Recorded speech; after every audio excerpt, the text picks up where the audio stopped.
We're so grateful you all are here. As I said, my name is Beth Blissman. I'm the UN representative for the US-based Loretto community. And together with Teresa and Jean and Kevin, I'm one of your co-hosts for this morning. I deeply appreciate everyone's time this morning.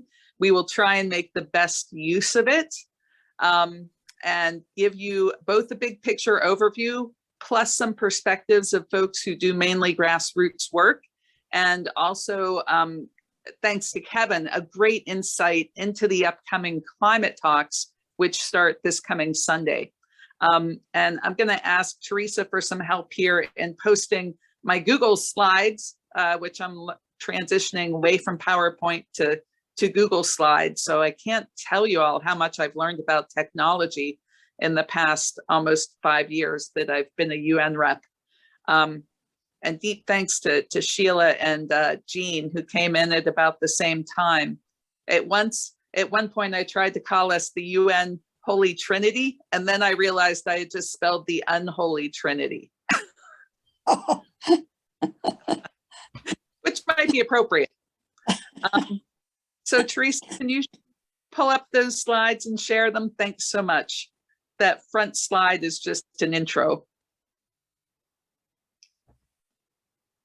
As we go along, feel free, please, everyone, to type your questions into the chat, and we will do our best to answer questions as we go along, but we do have 2 different question and answer sections set aside, so we will pause for lots of Q&A along the way.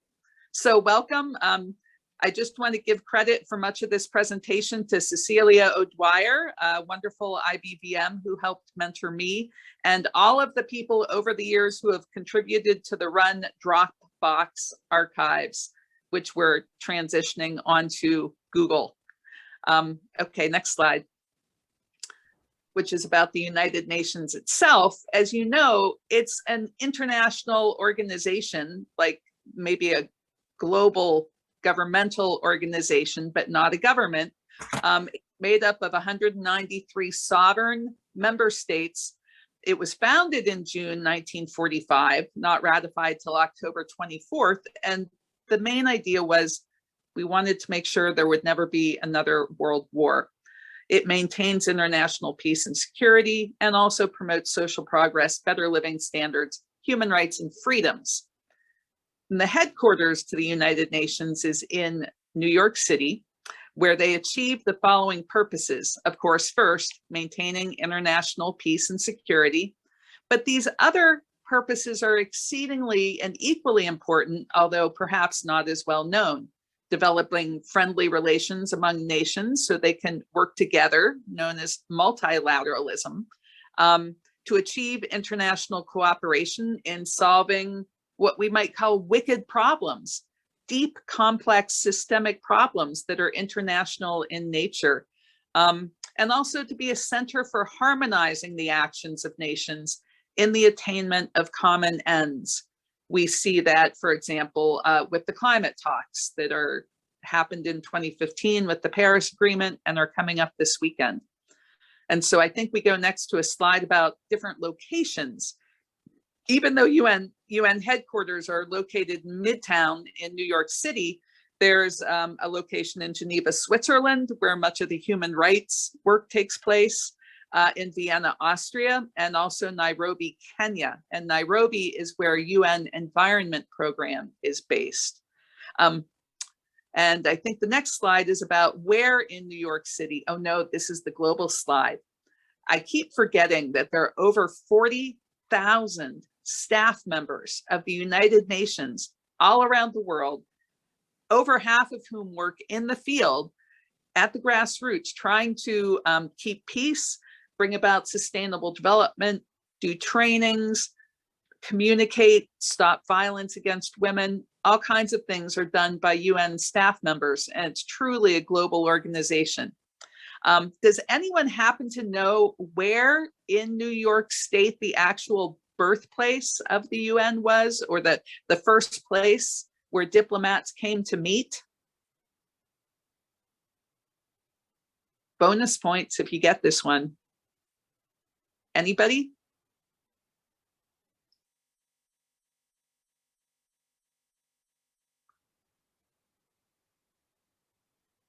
not hearing any answers or seeing any raised hands, I'll just jump back in. It's a place called Lake Success, a wonderful, positive name. It's a place out on Long Island that I've personally never been to, but would like to visit at some point. Maybe we can all do a little field trip out to Lake Success. And on the next slide, you'll see a photo from Midtown Manhattan, so we can see what types of groups actually do the work at UN headquarters. The large building in the middle, the tall building that says UN staff on it, that is where the Secretary General of the United Nations, Antonio Guterres, and his staff do their work. It's at least 27 stories tall, and people have asked me what floor his office is on. And I have to admit, I don't know that information yet. So if anyone knows that, if you could please type it in the chat or bring it up during the Q&A, because it's all about lifelong learning, y'all. I deeply appreciate the opportunity. And then also we have the member states, and each of those 193 countries that are members of the United Nations have what's called a mission to the UN. I know, interesting language, right? And they have an office typically for their mission to the UN, somewhere, if they can afford it, in Midtown Manhattan. Sometimes they have offices further north up towards Harlem, and sometimes they have offices over in Queens. So not all of the member states have a mission office close to UN headquarters, although right behind the UN Secretariat building that says UN staff, that I'm not sure, but the US has a very tall building as well in the area.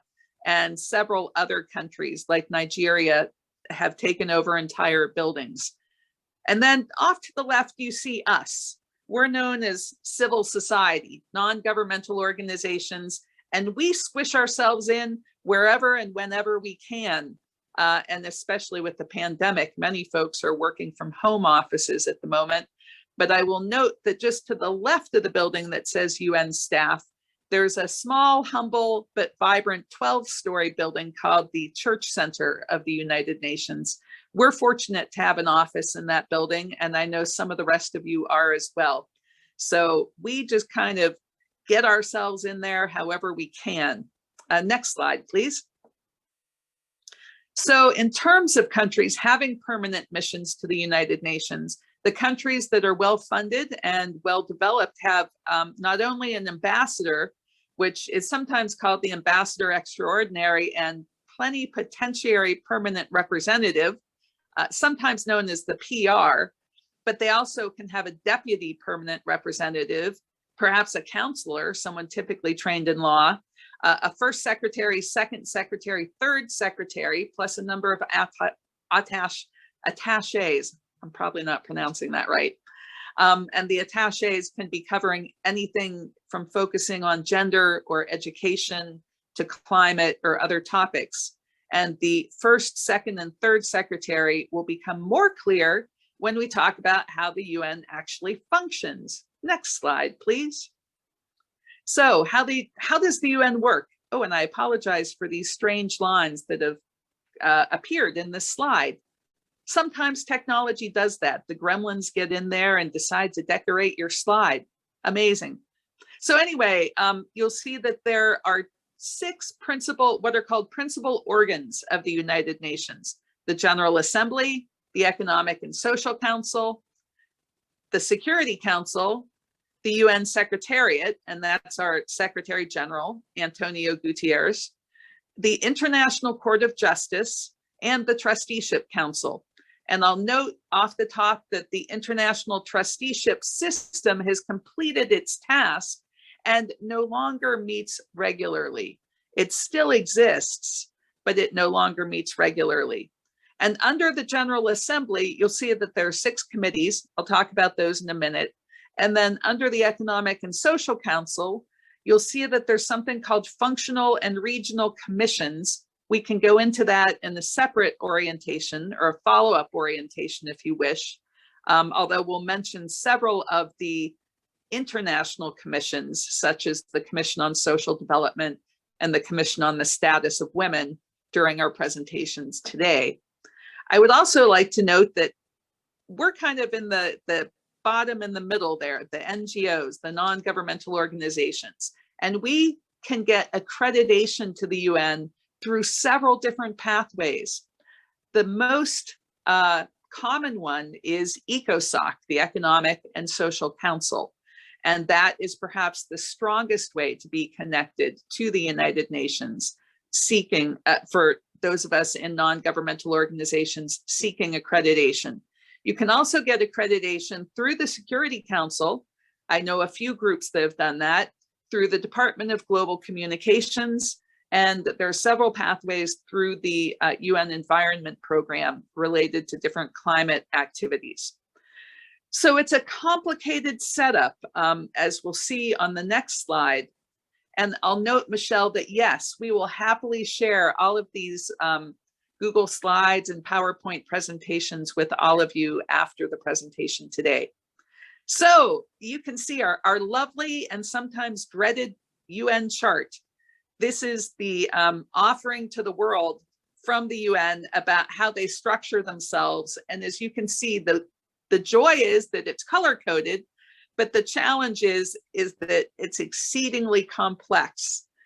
And I'm a visual learner, so I always appreciate charts, but this one is a bit difficult. Even though I have one at home, I have one at the office, I do study it on the regular, but there are still many of these acronyms I do not yet know.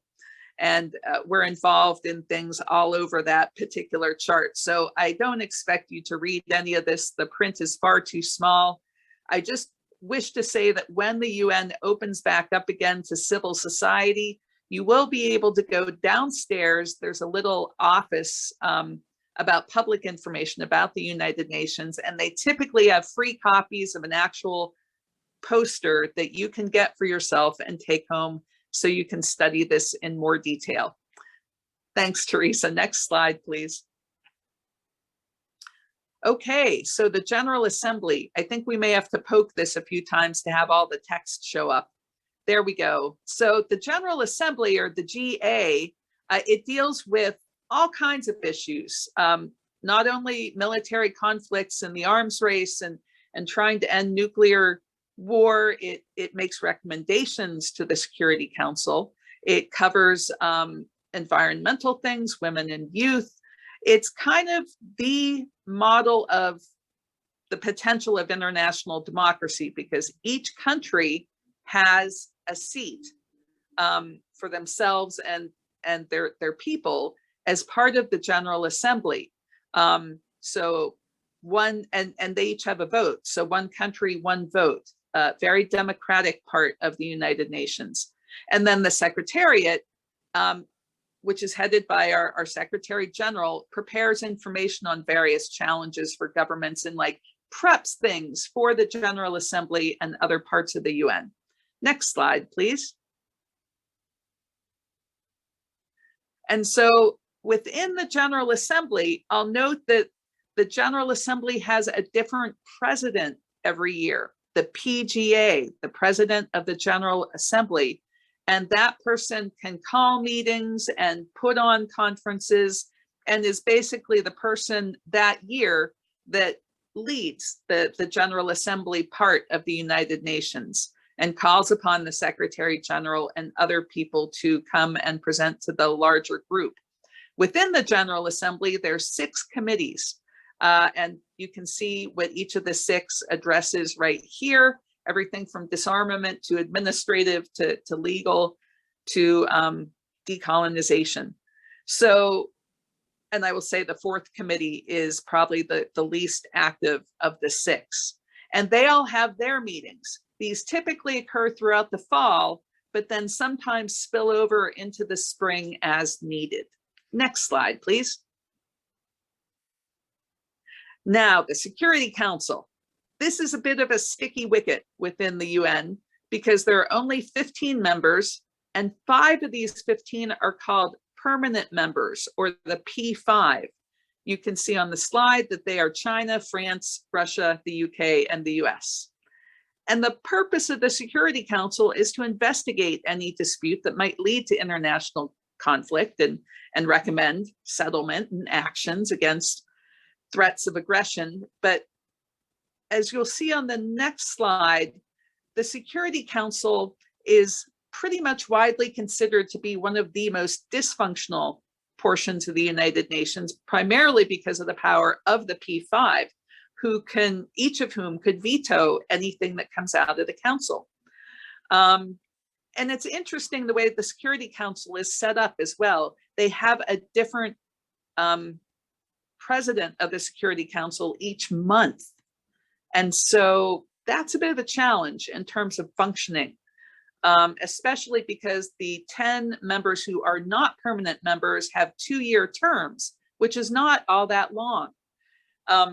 So yeah, there's some improvement needed within the Security Council. And I know in September, Ireland was the head of the Security Council. This month, I think it might be Mexico. Next slide, please. So ECOSOC, the Economic and Social Council, coordinates the economic and social work of the UN, which is actually huge and includes the financing for development. So you can see some of what these functional commissions are that meet annually, and there are lots of them. And our organization covers the Commission on the Status of Women and the Commission on Social Development sometimes. The Commission on Sustainable Development is actually now the high-level political forum that meets every July. And it's important for you all to know as we begin to tease this out that it's really complex, and the best thing you can do is just have patience with yourself and continue asking questions as we go, and take advantage as we come out of this COVID moment and come back together both online and in person. I'd encourage you to take people out for coffee and just pepper them with questions, because that's what I did, and it did help over the long haul. It's important for you to know that there are over 3,000 non-governmental organizations or NGOs that have accreditation through ECOSOC to give feedback and policy suggestions to both UN staff and all the nation states. Next slide, please.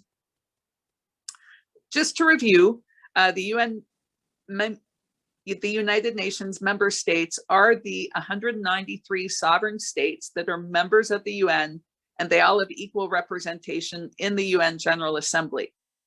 And you'll see below membership of the other principal organs of the UN. And I also need to note that we have what are called permanent observers, non-member states like Palestine, for example, intergovernmental organizations and other entities. I will note that the Vatican, even though it's recognized as a country and a sovereign state, it chose not to join the UN because it would be the only sovereign state connected to a world religion. And I think that was probably the right decision. Next slide, please. So here are a few reasons why people might be interested in the UN. Because we're a little short on time, I'm just gonna let you check this one out and click those links on your own time and ask to go to the next slide. And note that as we look at a global poverty map, this is one of the key reasons for the necessity and the purpose of the United Nations. We see here the percentages of country population living under $2 per day. And we can see how that wealth is distributed unequally, and it's only getting more unequal the more time goes on. Huge need for the UN. Next slide, please. So in talking about the purposes, I mentioned that the 3 purposes other than maintaining international peace and security are incredibly important. And we saw that arise back at the turn of this century. Next slide, please. When the United Nations kind of put together a bit of a strategic plan called the Millennium Development Goals. And these were large goals. You might call them BHAGs, right? Those big, hairy, audacious goals to end poverty and eradicate extreme poverty and hunger. And so there was some progress made on these goals in the beginning part of this century, but by the time we got to the Rio +20 gathering in 2012, the 20th anniversary of the original Earth Summit in Rio de Janeiro, Brazil, there was another gathering there where many of the countries, especially from the global South, whose voices were not really heard much in the development of the Millennium Development Goals, they began to speak up and say that, you know, these Millennium Development Goals were developed mostly by the countries of the global North, and supposedly we're supposed to be funded by those countries, but somehow the funding never really came forward. And we need a voice, excuse me, and we want to contribute. So between 2012 and 2015, there was a great process, next slide please, which produced what we know as the Sustainable Development Goals. And there was a whole process, and there's a wonderful book, Transforming Our World, the 2030 Agenda for, well, actually, that's not a book, but it's a wonderful document, Transforming Our World, the 2030 Agenda for Sustainable Development, which was adopted unanimously by all 193 nation states in September 2015 at that General Assembly. You can click through to these links at your own leisure to read more about that. Next slide, please. And you will see the beautiful, colorful UN Sustainable Development Goals. And bonus points, I think it was Henry who had the poster behind him in his office. So cheers to all of us. I think in the Public Relations Office in the basement of UN headquarters, they also have posters of the SDGs. So you can get one for your office as well. Next slide, please. So how to access what's happening at the UN on a daily basis. Two things that are commonly used by UN reps are the UN Journal, and you can click through to this site, and we'll also try and get that to you in a follow-up email so you can have it at your ready. And that site lists all of the official and informal consultations for the day, forthcoming meetings. You can get totally lost in the lists of documents that the UN has. Oh my goodness, it's amazing. And then next to that, you see UN Web TV. And I will say, being a visual learner, this is more of where I turn to get caught up on what's happening at the UN on any given day. And so it's just webtv.un.org. But once again, we will put that link into the chat for you, so you'll have it, and also send it over email. And at this point, I'm going to turn the presentation over to Teresa to take us a bit further. And if or when we have time later on, I would like to just briefly mention the differences in some of the terminology between a protocol, a convention, and a declaration. But we can do that during the Q&A. So I turn it over to you, Teresa. Thank you very much.